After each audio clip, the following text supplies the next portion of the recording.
Gente querida, muy buenas noches. Gracias por estar allí del otro lado de la pantalla. Gracias también a todos los seguidores allá en Colonia. En Colonia, la verdad que gente linda ahí que siempre está ahí al pendiente. Al igual que otros restos también de hermanos que nos miran desde el exterior. Qué lindo, qué lindo. Ahí me mandan ahí 2x3 exalumnos. Sus comentarios están al pendiente. Y eso está bueno, están al pendiente ahí de lo que digo, lo que no digo. Qué lindo, qué lindo. La verdad que le da mucha fuerza a uno. Que Dios te bendiga grandemente desde aquí, Germán Isnaldi, pastor de la Iglesia Bautista de Villa Gazano, con nuestro discipulado, nuestro discipulado no, nuestra interpretación que estamos haciendo de el libro de Lucas, sí, del Evangelio de Lucas. Y como estuvimos viendo miércoles pasado, comenzamos ya el capítulo 5, estuvimos viendo allí la pesca milagrosa, estuvimos hablando un poquitito en detalle sobre esta situación. Ya acá empezamos el capítulo 5 con lo que se entiende muchas veces de del ministerio público de Jesús, ¿no? Acá ya Jesús, ya recordemos que ya él ya se dijo quién era, o sea, dijo yo soy el Mesías, y comienza puntualmente ya una actividad mucho más pública. Ya se lo conocía por sus hechos, por sus actos, por sus dichos, ya se lo conocía, ya se lo reconocía, pero bueno, ahora pasa a otro nivel. Y hoy vamos a estar hablando, leyendo un poquitito dos segmentos, del versículo 12 al 26. Jesús con el leproso y Jesús también con un paralítico, ¿no? Vamos a empezar con estos segmentos que el evangelista Lucas habla puntualmente sobre milagros que el Señor Jesús empieza a realizar, ¿no? Milagros muy puntuales. Seguimos con un poquitito de tos, así que perdonen. Estamos bastante mejor en comparación, pero bueno, ahí un poquitito seguimos con ella. Versículo 12, vamos ya a nuestra lectura. En otra ocasión, mientras Jesús estaba en una de las ciudades, ya especifica cuál Lucas, se presentó un hombre lleno de lepra, quien al ver a Jesús se arrodilló y rostro a tierra le rogaba: Señor, si quieres puedes limpiarme. Acá hay varias cosas para poder hablar de antemano. Primero, Lucas no dice la localidad donde está situado Jesús. Antes habíamos visto que estaba por allá por Cesarea, pareciera, ahí cerca de donde estaba la suegra de Pedro, ¿no? Donde estaba la casa de Pedro puntualmente. Acá nos imaginamos que es una locación distinta a esa, que ya se andaba moviendo de un lado hacia el otro. Y puntualmente no menciona el pueblo, pero sí menciona el hecho de un señor enfermo de lepra. La lepra, para quien no sabe, es una enfermedad muy específica en la piel, en donde se va degenerando la piel y va teniendo un olor bastante feo, bastante asqueroso, lo muy común en aquella época. Hoy por hoy no es que se haya exterminado, ¿no? Hay leprosarios, ¿no? De hecho hay un cuadro acá en Argentina que se le llama los leprosos. Ustedes me imagino que sabrán, y si no, bueno, no, uno que en el extranjero lo sabe eso. Era toda una situación, ¿no? Porque eran personas totalmente excluidas de la sociedad. Como eso se contagiaba, ¿no? Y era altamente contagioso, era y es altamente contagioso, las personas enfermas de lepra eran expulsadas de las ciudades, ¿no?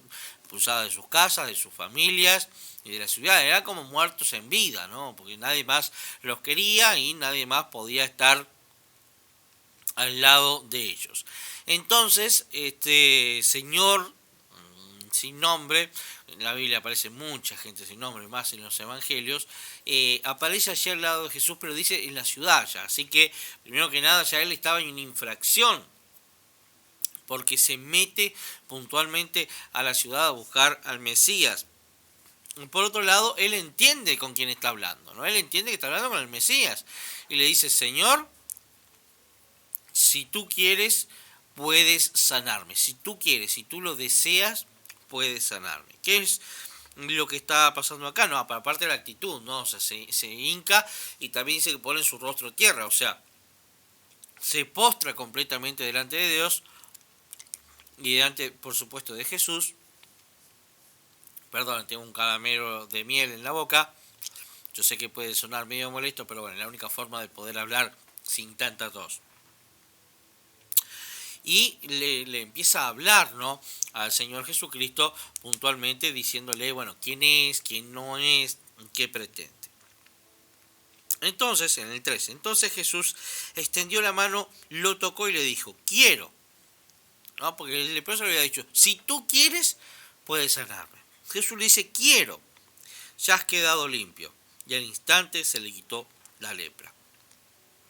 Dos cosas importantes acá. Primero, ya él estaba infringiendo, o sea, el leproso ya estaba infringiendo la ley por entrar a la ciudad así de esa forma. Pero además de esa de esto, también Jesús infringe la ley de Moisés porque lo toca. No, o sea, esto no podían hacerlo, nadie podía tocar a un leproso porque, bueno, quedaba contaminado y había todo un tema en cuanto a leyes para descontaminar justamente a la persona que tocara a un leproso. Ahora bien, no obstante, Jesús acá no está haciendo alarde de la ley de Moisés, sino haciendo alarde de la gracia y el amor de Dios. Dos cosas. Primero le dice quiero, o sea, Jesús le aclara a este muchacho, yo quiero sanarte. Jesús siempre quiere ayudarnos. Eso no lo pongamos en duda. Y segundo, también, al instante dice que queda sano. O sea, al instante este chico fue sanado por Dios. 13. Entonces Jesús extendió la mano, lo tocó y le dijo, quiero, ya has quedado limpio. Seguimos. 14. Jesús le ordenó, no se los cuentes a nadie, solo ve y preséntate al sacerdote y ofrece por tu purificación lo que ordenó Moisés para que les sirva de testimonio. ¿Qué es lo que le está diciendo acá Jesús? Bueno, ahora te pido dos cosas. Primero, no hay que cumplir la ley. El sacerdote era el que dictaminaba, por ejemplo, las cuarentenas que se tenían que llevar, o si la persona directamente había que sacarla del espacio donde estaba viviendo. En este momento Jesús lo que le está diciendo, bueno, andamos, trata al sacerdote para que él te vea que realmente has quedado limpio, y después de eso andate tranquilo y no digas nada, por favor, no digas nada de lo que está pasando. Jesús no quería pasar ni por el sacerdote es interesante, no pasa por arriba de los sacerdotes y por arriba de los fariseos, que no los reconoce Jesús. Eso por un lado, pero por el otro lado también Jesús no pasa por encima de la ley de Moisés. O sea, si bien pasó por encima cuando lo tocó, porque la gracia era más importante que la ley, ahora él entiende que él no está por encima de la ley que él mismo junto con su padre dictaminó, y por eso le da esa chance. Y para que sirva de testimonio, ¿no? Para que sirva para que las personas puedan ver de que aún en ese tiempo hay milagros que están ocurriendo. 15. Pero su fama seguía extendiéndose y mucha gente se reunía para escucharlo y para que lo sanara de sus enfermedades. Pero Jesús se retiraba a lugares apartados para orar. Este segmento termina Lucas hablando de algo que normalmente ha venido hablando el apóstol, ¿no? Y es el hecho de volver a repetir de que Jesús tenía esta instancia en él, ¿no? De que no solamente él sanaba, sino que además seguía enseñando. O sea, su ministerio público no fueron solamente milagros, sino fueron enseñanzas, muchas enseñanzas. Algunas de ellas, gracias a Dios, están escritas, pero no solamente esas, hubieron muchas otras cosas más. Aparte, seguramente estos discursos tal vez que fueran repetidos en otras ocasiones. Y también Lucas destaca el hecho de que 2x3 Jesús le gustaba estar apartado, ¿no? Porque llegaba un momento que era imposible entrar a una ciudad sin que la gente lo agolpara, se agolpara, se hicieron todo un escándalo porque Jesús entrara. Entonces, como esto se daba, 2x3 Jesús buscaba lugares donde apartarse, donde estaba estar más en silencio, más en tranquilidad. No termina ahí el segmento, vamos a continuar con el 17, que acá nos encontramos con la vida de un paralítico. ¿No? Un pasaje que seguramente muchos de ustedes se deben acordar. Un día, mientras que Jesús enseñaba, estaban sentados los fariseos y doctores de la ley que habían venido de todas las aldeas de Galilea y de Judea y Jerusalén. El poder del Señor estaba con Jesús para sanar. Miren qué interesante. De vuelta no nos habla de cuánto tiempo pasó desde el leproso hasta este muchacho paralítico, no nos explica muy bien el tema de en qué lugar estaba físicamente, o sea, qué pueblo específicamente estaba. Sí dice que estaba cerca del lago de Galilea, ¿por qué? Bueno, recuerden que era todo alrededor del lago, había una vida bastante movida, ¿no? En varios pueblos y aldeas. Aparte, Pedro y casi la mitad de los apóstoles eran pescadores, ¿no? Así que era su lugar de vivienda normal. Pero dice que no solamente venían personas de las aldeas de Galilea, sino que también de toda la provincia de Judea y desde la capital, Jerusalén. ¿Para qué? Para recibir poder del Espíritu Santo y ser sanados de sus enfermedades. En ese momento llegaron unos hombres que traían en una camilla a un paralítico. Querían llevarlo adentro y ponerlo delante de Jesús. Muchos hablan, y digo muchos porque no se aclara bien, de que tal vez que acá vuelve Jesús, ya haya vuelto Jesús a la casa de Pedro. Porque entendíamos que la casa de Pedro en Cesarea era una casa grande, que él, bueno, al parecer era un empresario bastante exitoso y bueno, a Pedro no le iba mal económicamente hablando. Digo esto por lo que vimos el otro miércoles justamente con la pesca milagrosa. Ahora bien, no queda claro. Sí sabemos que el lugar donde estaba Jesús era un lugar grande, ¿no? Quien lo estaba, donde estaba exponiendo era una casa fuera del común denominador. ¿Por qué? Pues bueno, como dice ahí, muchas personas venían a ver a Jesús. Y también estos muchachos que querían, que traían a un amigo que estaba paralítico, o sea, no caminaba, a que Jesús lo sanara. 19. Pero como a causa de la multitud no hallaron la manera de hacerlo, o sea, no hallaron la manera de llegar hasta donde estaba Jesús, se subieron a la azotea de la casa y por el tejado bajaron al paralítico en la camilla hasta ponerlo en medio de la gente y delante de Jesús. Este pasaje, si uno lo lee rápido, tiene muchas cuestiones. Miren qué interesante. Primero que nada, las casas en aquel tiempo tenían una escalera exterior que los subía a la terraza, ¿no? Entonces era muy común, casi todas las casas, por no decir todas, tenían esta fisonomía, ¿no? Que por el lado de afuera, no por el lado de adentro, había una escalera que se construía para subirlos al techo. Esto era extremadamente común. Entonces, ¿qué hicieron? Bueno, no podemos llegar. La casa está allá, pero está agolpada, abarrotada de gente. No hay cómo entrar al paralítico de alguna forma. ¿Qué hacemos? Subimos al techo, rompemos el techo, y con piolas bajamos la camilla del paralítico donde estaba Jesús. Esto es una locura, ¿no? O sea, estamos hablando de toda una operación logística de la gran flauta. Y el dueño no estaría ahí seguramente, porque le estaban por romper el techo, estaban como locos los tipos, ¿no? Tremendo, o sea, el nivel que se está haciendo acá, he predicado muchas veces y seguramente voy a seguir predicando de este pasaje, porque tiene tantas apreciaciones tan lindas de lo que está pasando acá, que es tremendo, ¿no? Entonces se plantean eso y lo hacen, lo llevan adelante. O sea, los tipos venían convencidos de que no, de acá no nos vamos hasta que Jesús nos vea, ¿no? Y de que Jesús te sane.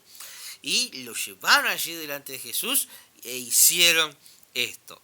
El 20 dice, al ver Jesús, la fe de ellos, o sea, de los amigos y también del paralítico, le dijo al paralítico, buen hombre, tus pecados te son perdonados. Esto es interesante, porque yo me imagino que los amigos no venían a que Jesús le perdonara los pecados, ¿no? La última que perdona pecados es Dios, dirían, pará, o sea, escúchame, nosotros te trajimos acá no para que le perdonen los pecados, o sea, nosotros lo trajimos acá para un milagro, queremos un milagro en la vida de este hombre, o sea, está paralítico, no puede caminar, tiene toda una situación y una circunstancia adversa en su vida, entonces, bueno, Jesús, o sea, necesitamos que hagas un milagro, no que los perdonen los pecados, para eso vamos al santuario y llevamos la ofrenda que sea necesaria y Dios le arregla las cosas. Para Jesús era muy importante perdonar sus pecados, porque no lo sabemos, no aclara Jesús el porqué. No había pecado, parece. Y para Jesús era importante perdonar los pecados de este señor que estaba allí delante de todos ellos. 21.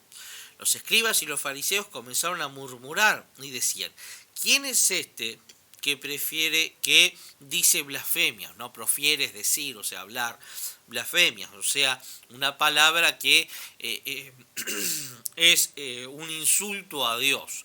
La blasfemia ya no es algo decir algo en contra de Dios, como por ejemplo decir yo no creo en Dios, yo no creo en la resurrección de Jesús, yo no creo que Jesús haya muerto, eso es hablar en contra, yo no creo que dice la Biblia, hablar en contra de Dios. Bueno, blasfemia ya estamos llevándolo a un nivel un poquitito más alto e insultando a Dios, ¿no? Entonces los muchachos dicen, pará, el Señor te está metiendo en un traje de once varas, estás insultando a Dios. ¿Por qué insultar a Dios? Porque está perdonando pecado, cosa que solamente le corresponde a Dios. ¿Quién puede perdonar pecado?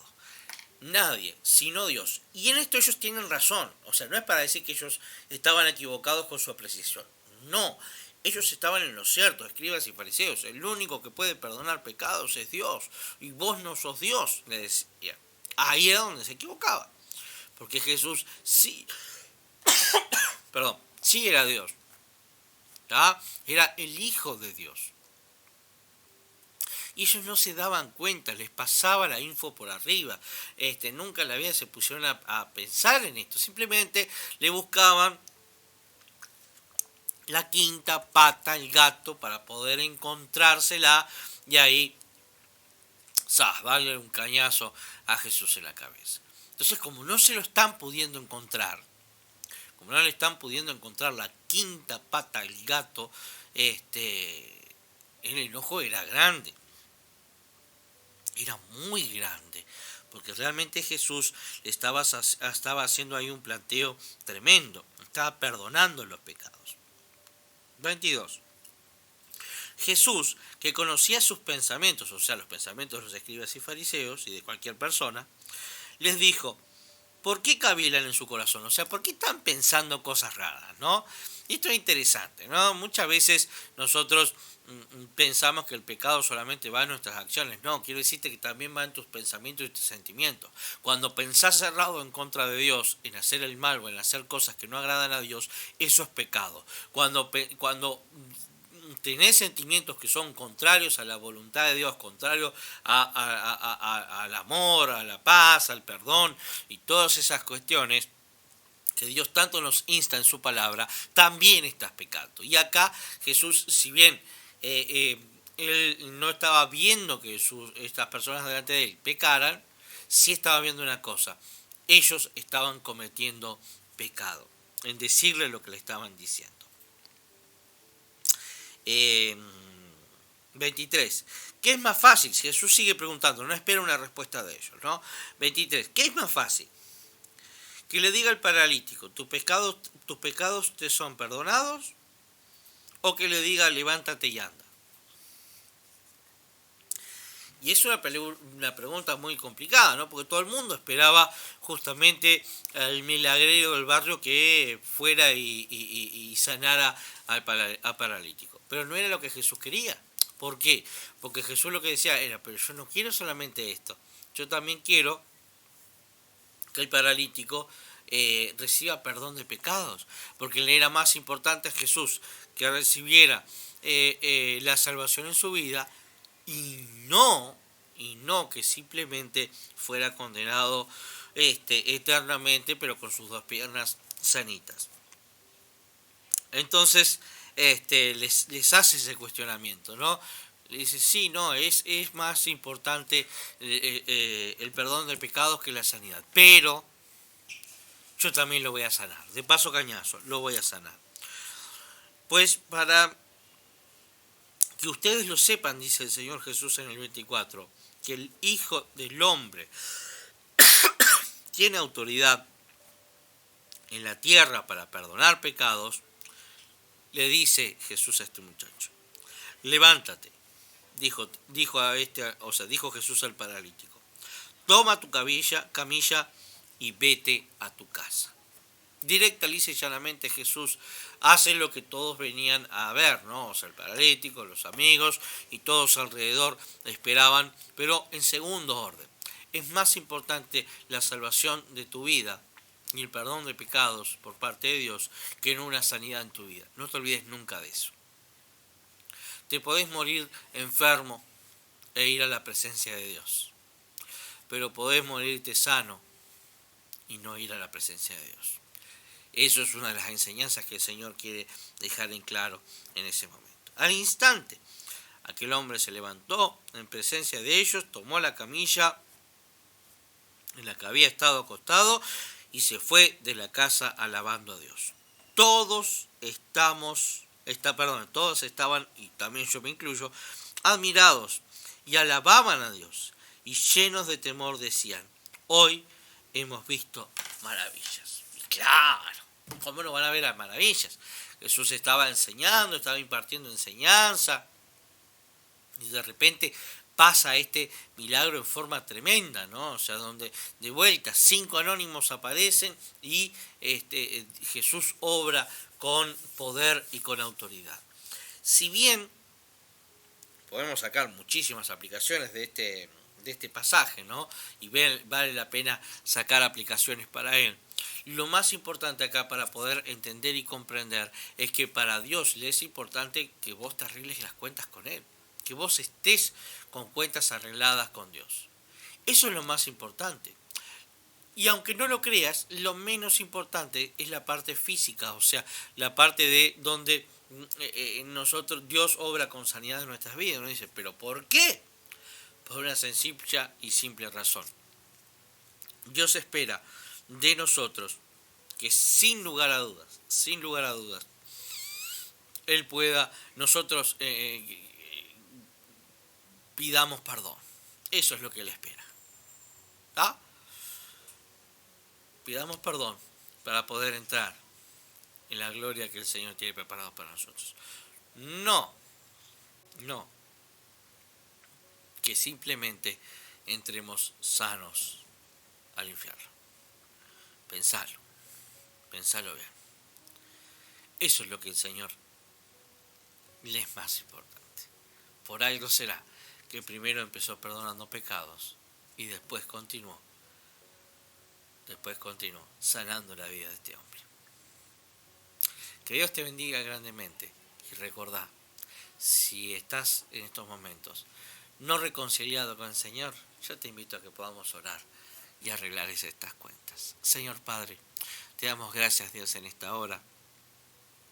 Te pedimos, Jesucristo, que tu mano poderosa bendiga nuestras vidas, Señor, y que perdonen mis pecados, Señor. Te pido perdón por mis pecados, Señor. He cometido pecado contra ti, he desobedecido tu palabra en determinadas cuestiones, Señor.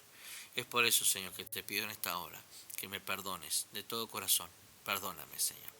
En tu nombre, Jesús. Amén y amén. Que Dios te bendiga.